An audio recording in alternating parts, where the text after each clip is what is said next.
Hey guys, this is Young Neil from NDIS Property Strategies, and we've got Viv Halliday with me as well. And yeah, we're talking about some controversial concepts of SDA, NDIS, all these good old acronyms, Specialist Disability Accommodation, National Disability Investment Scheme versus good old rooming accommodation. So Viv, what's your take on, you've got rooming, you don't have any SDA/NDIS properties, obviously because your philosophy is different than some of the other investors/punters out there. What's your take on NDIS versus rooming? Look, I believe that if you're planning to sell to a market and there's a lot of people in that market, then you're going to have a lot more people to rent your properties. So it's going to be full a lot longer. Whereas NDIS, because I'm not over it and I'm not a specialist in it, and I think that they're built for special people with special needs, it means that the market that you're renting to is a lot smaller. So obviously they're getting a little bit more money, so the return is higher, but the amount of people that you're renting to the pool is limited. So I prefer to have a bigger pool and easier money.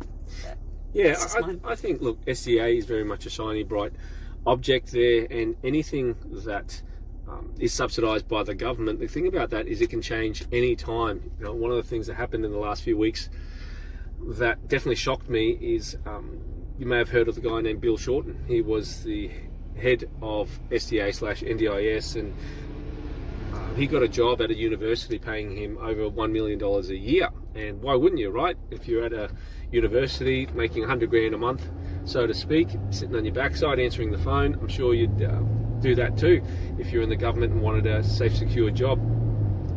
I reckon he's left a huge mess behind. It hasn't come to light yet, but I can see the train wreck coming with all the agreements that he's made and all the red tape that he has not tightened up. There's so many claims of people that are false in terms of SDA. I'm not saying all of them are false, I'm just saying there's a lot of claims, multi-million dollars worth of claims, it leaks. When the government's throwing $400 million at something and they haven't got someone scrutinising it on a granular level, you're going to have leaks. So what's your take on that, Viv? Am I just being a bit overzealous or what? No, I think that they already know that they're in the red. They've lost so much money on it, and really there's so many stories about people that have been ripping them off. So I would say it's probably a good time for him to get out before all these stuff comes out. Yeah, that's it. So it's going to be one of those things. So yes, it is specialist accommodation for a reason there. The construction costs are a lot higher than rooming accommodation, but like you've said before, I think critically is that the marketplace, like with any product, there has to be a market for it. Is it a broad product? Is it a narrow product? And if only a small percentage of the population, I reckon probably less than 1% of the population can actually use that type of accommodation versus a rooming accommodation, any adult in Australia can rent one of my rooms, right? Yes, they may not want to rent it, but they can rent it. They could use it. Yes, it's only for singles. Yes, it's only for adults. It's not for couples. But anyone out of the 20 odd million people in Australia could stay in one of my places or Viv's places there, whereas the other specialist accommodation is so specialised there.